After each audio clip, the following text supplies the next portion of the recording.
পর্যাপ্ত সার মজুত থাকা সত্ত্বেও নেত্রকোনার হাওড়াঞ্চল সহ বিভিন্ন উপজেলায় নির্ধারিত দামের চেয়ে বেশি দামে সার বিক্রির অভিযোগ উঠেছে। কৃত্রিম সংকট তৈরি করে বাড়তি দামে বিক্রি করছেন কিছু ডিলার, এমন অভিযোগ কৃষকদের। যদিও অভিযোগ পেলে ব্যবস্থা নেওয়ার কথা জানিয়েছে কৃষি বিভাগ। নেত্রকোনা থেকে আমিনুল ইসলাম মনির পাঠানো তথ্য ও চিত্রে বিস্তারিত জানাচ্ছেন রাশেদ আকুন। নেত্রকোনায় চলছে বোরো আবাদের মৌসুম, তাই তো জেলা সদর, মদন, মোহনগঞ্জ, খালিয়াঝুরি, হাওড়াঞ্চল সহ বিভিন্ন এলাকায় বোরো ধানের পরিচর্যায় ব্যস্ত কৃষকরা।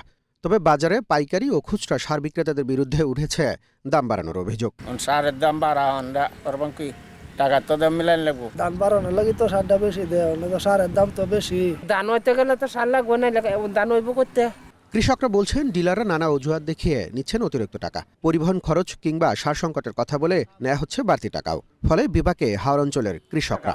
1420 টাকা যাইতেছে আর 1200 টাকা যাইতেছে আপনার লাল সার, চিকন সার। হ্যাঁ, কোন দোকানও দেখছি আছে, এই মালিকে বলছে যে না, আমি কইছি যে আমি তো দেখলাম আছে, মালিকে আপনি জানেন না আমি জানি। যদিও ডিলারদের দাবি খুচরা পর্যায়ে দাম কিছুটা বেশি নিলেও সরকার নির্ধারিত মূল্যেই সার বিক্রি করছেন তারা। আমরা তো এই খুচরা ডিলারে ঠিক মতো সার দেওয়া যাইতেছি, রেট দামে দেওয়া যাইতেছি, আর এমনি বাজারে এমন কোনো কৃত্রিম সংকট নাই। খুচরাটা যদি ওভাবে যদি কিনতে চায় তাহলে তো আপনার যে তিনটা যদি হাত বদল হয় তাহলে তো তার অবশ্যই বেশি দিয়ে কিনতে হবে। অনেক আপনাদের গণমাধ্যম কর্মীর মধ্যে অনেকেই আছে অনেক রকম হয়তো বা বানোয়াট একটা মিথ্যা অপপ্রচার প্রচার করে। এদিকে বাড়তি দামে সার বিক্রির অভিযোগ পেলে ব্যবস্থা নেওয়ার কথা জানিয়েছেন এই কৃষি কর্মকর্তা।